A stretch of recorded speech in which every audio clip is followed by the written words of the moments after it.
Isa ka rin ba sa libu-libong Pilipino na gumagamit ng YouTube upang maibsan ang pagkainip mo sa bahay?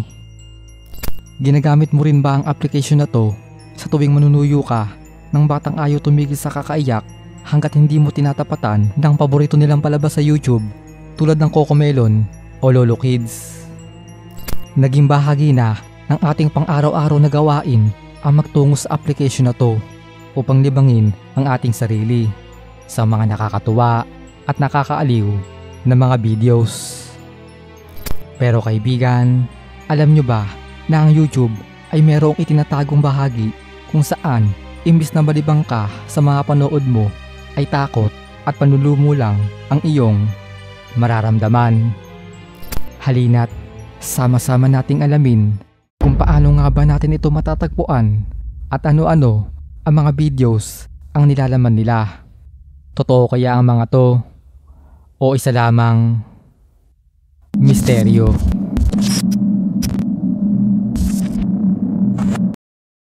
Mga kaibigan, isa ang YouTube sa pinakasikat at pinakasuccessful na social media application sa panahon natin ngayon. Marami ang tumatambay dito para malibang at mapanood ang kanilang mga iniidolo, at karamihan din sa mga bata ngayon ay dito na pinapanood ang mga paborito nilang cartoon characters imbis na sa telebisyon. Marami na rin sa atin ang nakapanood na ng mga nakakatakot na content o dark videos kung tawagin, kagaya na lamang ng Blank Room Soup at I Feel Fantastic. Ngayon mga kaibigan, paano kung sabihin ko sa inyong mayroon pang mas malagim sa mga to, at sa isang pindot lamang sa YouTube search bar ay lalabas na kaagad ang mga video na to. Ang kailangan lang nating gawin ay pindutin sa ating keyboard yung period, at mula dito ay lalabas na ang napakaraming kakaibang suggestion na hindi natin maintindihan, dahil kung makikita nyo ay parang wala naman itong sense sapagkat naglalaman lang ito ng iba't ibang lengguwahe, random characters at emoji.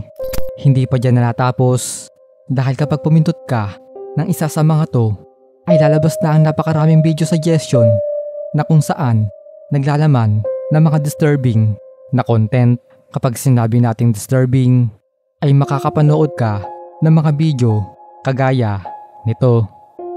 Isang lalaki na parang si Slenderman na makikitang palakad-lakad at paikot-ikot sa bahay ng isang babae habang ito ay natutulog.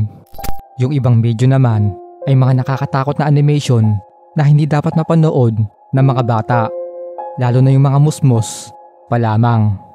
Kapag tinype mo kasi yung period mga kaibigan dun sa YouTube search bar at pumili ka ng isa sa mga suggestions dito, ay magpapakita ang mga kung tawagin ay clickbait thumbnails tulad nito.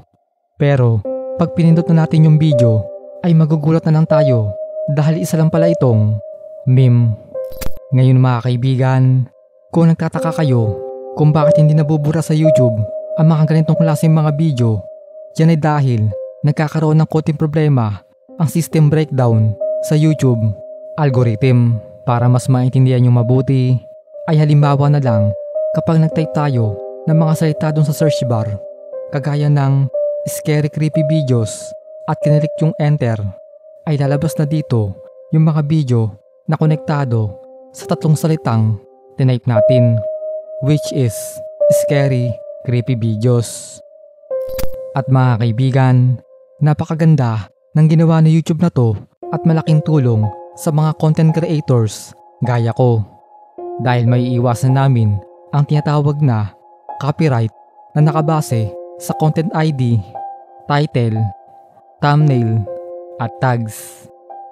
Ito rin yung ginagamit ni YouTube upang ma-detect yung mga video na hindi kaaya-aya para sa mga manonood na dahilan para mabura ang mga to. Kaya lang, dito na rin papasok ang period trick na tinatawag, kung saan naglalagay sila ng iba't ibang random characters dun sa title na wala namang kinalaman dun sa mismong video.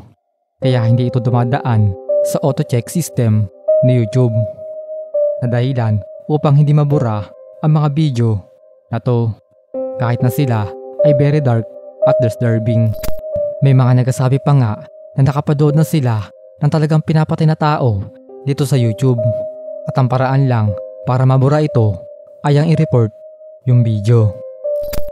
Kaya lang mga kaibigan, meron na naman tayong problema dito dahil kinakailangan pa ng manual review ng video at maghihintay pa tayo ng isang tao mula sa YouTube na hahanapin sa isa yung video na nireport natin dahil nga hindi naman nila ito nadedetect sa kanilang auto-check system.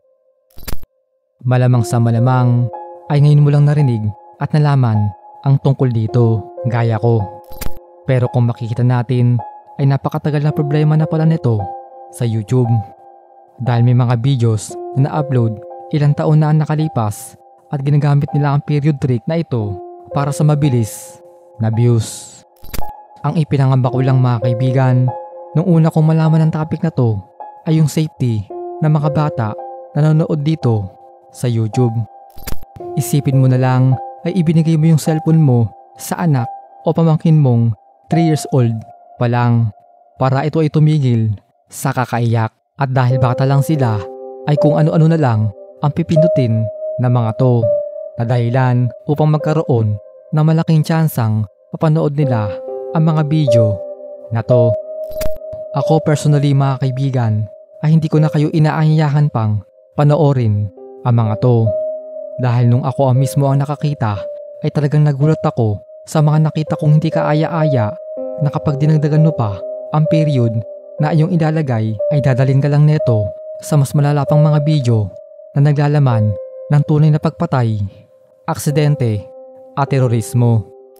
Naway nakatulong sa inyo ang video na to at maging mabala sa mga magulang na bantayan maigi ang kanilang mga anak nang sa gayon ay hindi sila mapunta sa madilim na bahagi ng YouTube. Ikaw kaibigan, ano sa tingin mo ang pakay ng mga taong gumagawa ng ganitong klaseng mga video? I-comment mo sa iyo ba ang iyong opinion at magkakasama natin itong pag-usapan. Kung ano man ang kasagutan at tunay na dahilan, dapat nating tandaan na sa ating mundo, lahat ay may nakatagong misteryo.